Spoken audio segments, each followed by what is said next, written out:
بسم الله الرحمن الرحيم، السلام عليكم ورحمة الله وبركاته. معكم الأستاذ نظر الدباب مرة ثانية مدرس اللغة الإنجليزية، وراح نتكلم اليوم إن شاء الله عن موضوع وعن سؤال كلش مهم ألا وهو الأصوات اللي هو pronunciation.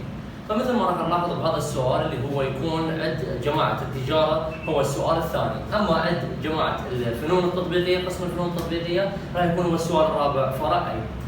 اكو عندنا مجموعه كلش كبيره من الاصوات اللي راح تكون متواجده ضمن هذا السؤال، طبعا هو السؤال كلش مضمون بالدرجه، بامكاننا انه نتعرف عليه من خلال الامور التاليه مثل ما راح نشوف هسه احنا على الاصوات التاليه.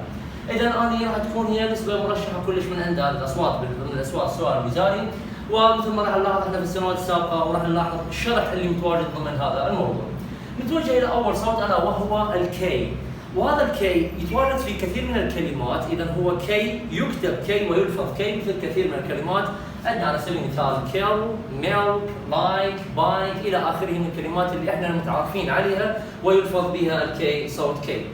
عندنا حروف لو جمعناها مع بعض او دمجت الحروف مع بعض لانتجت عندي صوت الكي، صوت الكي وليس حرف الكي، اللي هي كل سي اي راح تنتج عندي صوت الكي، وكل سي او ايضا تنتج عندي صوت الكي، وكذلك كل سي يو تولد عندي صوت الكي. على سبيل المثال عندنا كار، كات، اذا نلاحظ انه اول حرفين دا ينتج عندي لفظ الكي، اذا كار، كات.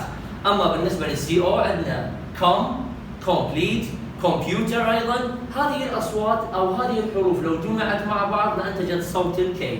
كذلك عندنا الكات والكيوت والى اخره من الحروف التي لو دمجت سي اي، سي او، سي يو لا تجد عندي صوت الكي. نتوجه الى الشواذ اللي هي كلش مهمه. الشواذ اللي هي يتواجد بها حرف الكي ولكن لا يلفظ. على سبيل المثال عندنا كل كي، طبعا كقاعده كل كي يجي وراها حرف الان تعتبر الكي هي مجموعه خاليه لانها لا تلفظ، والكلمات التي يتواجد كي وراء حرف الان مثل هذه الكلمات. نايف، اذا نلاحظ باللون الاحمر اللي كتبته اني لانه حرف الكي هنا عندنا ما يلفظ، اذا نايف، نو، نولج، ني، ونايت، والاخيره اللي هي النوك، حيث ان النوك بالبدايه لا يلفظ ولكن في نهايه الكلمه يلفظ. اذا احنا اذا نتكلم عن القاعده التي هي كل كي زائد ان راح تولد عندي حرف كي لا يلفظ. نتوجه الى صوت الاف. طبعا الفكره اللي في بالي حاليا انه بعد ان نكمل الاصوات انزل مجموعه من سامبلات اللي هي تخص الاسئله الوزاريه ونجرب مع بعض طريقه الحل مالتها. نتوجه الى صوت الاف. الاف يتواجد في كثير من الكلمات. اهم كلمه عندي اياها هي الاوف. الاوف اللي تحتوي على دبل اف، كانما يريد يوصل لي فكره انه لتواجد الاف مرتين فهذا تاكيد لي انه الاف يلفظ اف واحده، اذا هذا اوف، اذا يلفظ الحرف اف. وايف، فاير، فولو، ايا كانت الكلمات التي يتواجد بها الاف تلفظ اف. كذلك ايضا عندنا كل حرفي جي اتش، بس بها شرط ان تكون الجي اتش هي في نهايه الكلمه، لانه الجي اتش اذا سبقها اي حرف اخر ما راح تلفظ الجي اتش مثل ما راح نلاحظ هسه هنا. لاحظوا كلمه الجي اتش اجى وراها حرف التي، اذا ايش لفظت نايت، اذا اعتبرت الجي اتش هي اصلا غير متواجده. اذا نرجع لموضوعنا، قلنا كل جي اتش على شرط ان تكون في نهايه الكلمه سوف تلفظ اف، مثل كلمه enough، ولاحظوا الجي اتش باللون الاحمر ميزتها على مود تبين عندي هي لفظه مختلفه. enough، كف، love والى اخره من الكلمات التي تحتوي على جي اتش في نهايه الكلمه وتلفظ اف. كذلك نتوجه مرة أخرى إلى كل حرفي بي اتش يولدون عندي صوت الاف، مثل كلمات ثانية elephant، photo، paragraph. كذلك نقدر نضيف كلمة أخرى اللي هي الاي، فون، الفون بي اتش او ان اي. إذا هذه الكلمات يكتب بها الحروف اللي تكلمنا عليها كجي اتش أو بي اتش وتلفظ صوت الاف.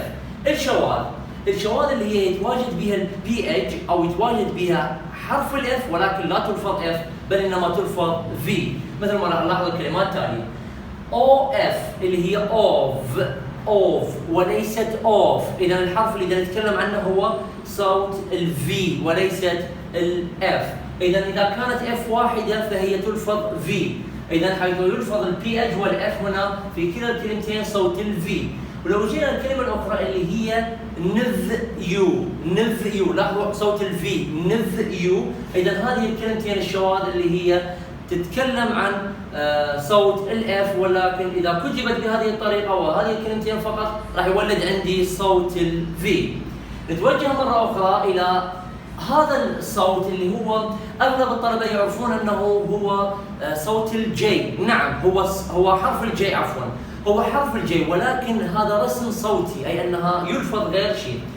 جميعنا نعرف أن هذا الحرف هو يلفظ جي، ولكن هو لفظ صوتي أي رسم صوتي مثل ما سبق ما تكلمت، أي أنه يلفظ يا. إذا هذا الرمز هو يلفظ يا، يتواجد في معظم الكلمات التي تبتدئ بالحرف واي. إذا الياء يلفظ واي. نتوجه للكلمات الآتية. احنا لو جينا إلى كلمة yesterday، أنا ما بدي أقول why yesterday، لا بدي أقول why، ما بدي ألفظها كحرف ولكن بدي ألفظها كصوت يا. إذا yes، yellow، year، yawn، yesterday. إذا كل واي بدي ألاحظها هنا هي بالأصل هي الرمز الصوتي يا، ولكن احنا نعرفه كرمز بالحرف هو الجي. نتوجه إلى الدبليو. الدبليو كلنا نعرف أنه الدبليو يلفظ بصوت الو، أوكي؟ ويلفظ هذا الصوت اللي هو و دبليو في الكلمات التالية: what، where. تلاحظون أنه عندي الجي أو الإج عفوا هي صامتة. what، where، when، why، which، white، while. ده الفظة كلها الدبليو بالصوت أو بالحرف و. الدبليو لا يلفظ في الكلمات الشاذة التالية: كل دبليو وراها حرف ار لا تلفظ الدبليو، مثل كلمة wrong، والكلمة المتعارف عليها احنا في مجتمعنا انه راجع wrong side، جاي wrong side، اللي هي هاي اصل الكلمة اللي هي wrong واللي هي معناها خاطئ. who، اللون الاحمر هو يميز على عدم لفظ الكلمة، او مثلا كلمة right بدأت بالار، او كلمة whose. نتوجه إلى كلمة أخرى اللي هي أو إلى صوت آخر اللي هو الإج، ويلفظ بصوت الها. يلفظ بصوت الها مثل كلمة house، home، whose، who، whole وإلى آخره من الكلمات. حيث أن الإج هنالك كلمات شاذة لا يلفظ فيها اللي هي exhausted،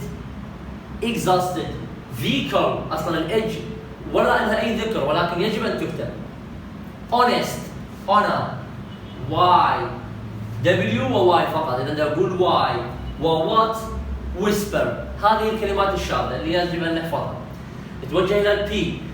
لربما البعض من عندكم يسأل أنه شلون بدي أحفظ الأستاذ، شلون أحفظ الأصوات، شلون أجاوب عليها. المطلوب من عندك السيطرة على الشواذ فقط، لأنه الشاذة هو راح يحتاج المختلفة لفظا. نحتاج أو نتوجه إلى صوت البي، موجود في كثير من الكلمات سواء كان بالبداية أو بالنهاية أو حتى إذا كان بالوسط: play، map، lump، pay، help إلى آخره من الكلمات.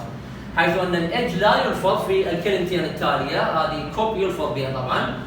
psychology، أنه البي لا يلفظ، ما يصير أقول the psychology، لا، بل إنما أتلفظ كلمة psychology. والreset، reset. صوت الN ويلفظ في العديد من الكلمات: moon، nice، nail، nap. أهم شيء أركز على الشواذ اللي هي autumn، حيث الN لا تلفظ أبدا. والكلمة الأخرى اللي هي government. طبعا هنا بالمناسبة راح نتوجه بعدين لصوت الآر اللي هو الآر والN اثنيناتهم ما لفظوا، لأنه الآر سبقها حرف علة وراح نتوجه للآر أيضا. عندنا هذا الرمز طبعا اللي هو حاليا منكتب بالحاسبه وراح اوضح عنه، اللي هو الانج، يشبه الاي وعكس السي، وتلفظ هذه العلامه بصوت الانج. ويمكننا معرفه هذا الصوت من خلال ملاحظه كل اي ان جي في الكلمه، من خلال ملاحظه كل اي ان جي في الكلمه. اوكي؟ نتوجه الى الصوت التالي مثل ما راح نشوف.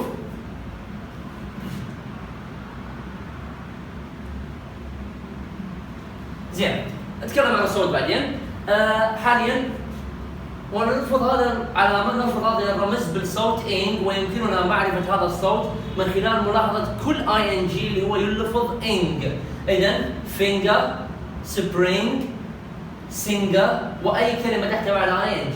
نتوجه الى الصوت R. الآر يلفظ في معظم البدايات الكلمات اللي تبتدئ ب read, read, rice, race الى اخره من الكلمات اللي تبتدئ في بدايه الكلمه. الآر ما يلفظ في مكانتين، اذا سبق بحرف عله مثل ما راح نشوف حروف العله اللي هي هذه اللي نتكلم عليها، مثلا governor وليس government، او garden وليست garden مثل ما متعارف عليه احنا لفظه، هي garden. وكلمه mark، اذا هذه الكلمات اذا سبقها حرف عله لا يلفظ الآر فيها. وايضا الآر لا يلفظ ايضا اذا اجى في نهايه الكلمات، مثلا كلمه sister كانما فتحه موجوده فوق الآر، اذا هي لا تلفظ. ولو نلاحظ الكلمات التاليه انه الآر سبقها حرف عله، اذا نتحقق بها الشرطين، هم سبقت بعله وبنفس الوقت كان اخر لفظ هو الآر في نهايه الكلمه. lawyer, teacher, brother, father, car. كلمه car اللي هي ليست كار بل انما هي كار. اوكي؟ اهم واخر صوتين مهمات عندنا اياها في الاصوات اللي هي طبعا تخص الصناعه والتجاره والفنون، الاصوات اللي تكلمت عليها مسبقا. صوت الاس، ويلفظ الاس بصوت س، حرف السين اذا سبق بالاصوات اللي هي بتكثف. يعني اذا جبتي بي زائدا اس او اي اس راح يولد عندي صوت الس، اذا بي تي كي. وهذا الرمز اللي هو نقدر نقول دائره وبداخلها خط، هو كل تي اتش، هو كل حرفي تي اتش زائدا اف مع الاس راح يولد عندي صوت الاس. نرجع الى كلمات ثانيه. ستوبس، لاحظوا بي مع اس، بي مع اس ولد عندي صوت الاس. ستوبس. wants, likes, paths, roofs. اوكي؟ اذا هذه الاصوات اللي بتكثف اذا اجتي قبل الاس راح تولد عندي صوت الاس. ثاني حرف او ثاني لفظه لحرف الاس يلفظ بصوت الاز. هنالك فرق اكيد بين الس وبين الاز اذا سبق الاس بالاصوات التاليه. هذه اصوات وليست حروف. اذا الاس والزاء، وهذا الرمز هو الشاء واللي هو ناتج عن كل سي اتش.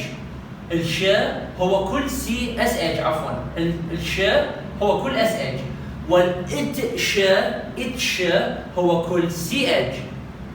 اما الاخر اللي هو الج وهو كل جي، كل حرف جي. والدي 3 احنا نسميها دي 3 بالاصوات، وهي كل دي جي مثل ما تلاحظون هذا الرمز مالته. اذا هذا الرمز وهذه الحروف. اوكي؟ اذا راح نجي هنا باسز، لاحظوا الفرق باللفظ، قبل شوي ذكرنا ستوبس سين، بينما هنا باسز او سايزز. اذا يلفظ ودا ينتج عندي صوت الاز كلش واضح.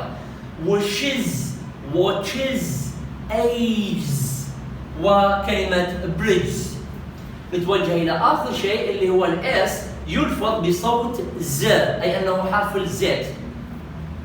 اذا سبق الاس بكل الاصوات اللي نعرفها او الحروف ما عدا التي ذكرت في 1 و2، اي ما عدا هذه الحروف او هذه الرموز الصوتيه وما عدا هذه الرموز الصوتيه، فراح يولد عندي صوت الز.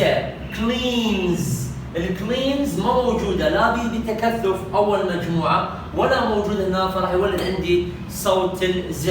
كلينز. لاحظوا الفرق باللفظات بين الانواع الثلاثه. لايكس حرف سين، باسز حرف اي زد، وبلايز حرف زد كامله. اخر صوت راح نتكلم عنه اليوم اللي هو الصوت او الحرف ايدي، ايضا يلفظ بثلاث لفظات. الايدي يلفظ بصوت الت مثل ما راح نشوف اذا سبقت باصوات كشف تشيبس. ك حرف الكي، والش قلنا عليه كل اس اتش، والاف نعرفها، والات ش هي كل سي اتش، والبي والاس. زائدا ايدي راح يولد عندي صوت الت. لاحظوا الكلمات التاليه، معظم الطلبه يلفظ الايدي هنا لايقد لانه ما عنده معرفه سابقه انه كل ايدي هي تلفظ ايدي، ولكن اللفظه الصحيحه هي لايكت، وكذلك وشت، لافت. استاذ هنا ما عندنا اف، الاف هنا هي الجي اتش، والتي سبق وأن ذكرناها أنها تلفظ بالصوت F. laughed أو watched أو hopped أو كلمة passed. كذلك عندي ال ED يلفظ بصوت id إذا سبق ب T أو D. لاحظوا T وراها ED أو ال D وراها ED. ايش راح تلفظ؟ wanted، تقريبا مشابهة للآيزت اللي هي sizes. اوكي، نفس اللفظة نقدر نقول wanted وneeded wasted pasted decided. تلاحظون انه اكو id كلش واضحة وقوية عكس الفوق اللي هي كانت تلفظ ت مثل كلمة like. آخر شيء يلفظ الحرفان إيدي بصوت الد إذا سبق بكل الأصوات ما عدا التي ذكرت في 1 و2. إذا راح نقول played كأنما متوقفة أو صامتة أو مقطوعة الكلمة. played moved. إذا اللي أريد أنا أوصله شنو؟ خاصة بالإس والإي دي هو أن أعرف قاعدة يعني راح يجي في بالي أنه إذا أجاني هاي الحروف أو هذه الأصوات وراها اي دي شو تولد؟ راح تولد عندي صوت الت. او نفس الشيء كذلك بالنسبه للاس اذا سبقت بالحروف او الاصوات التاليه راح تولد لي الصوت الاي زد او الزد او الاس. كانت هذه محاضره عن اداء الاصوات، طبعا تخص الفنون التطبيقيه وتخص التجاره وتخص كذلك ايضا الصناعه وايضا المعاهد الطبيه وكل ما يخص المراحل اللي تكلمنا عليها كاصوات. ومثل ما راح تلاحظون ان شاء الله تعالى راح تواجهون سهوله اكثر ان شاء الله بعد هذا الشرح. اتمنى ان ينال اعجابكم. كان معكم مره اخرى الاستاذ خضر الدباغ مدرس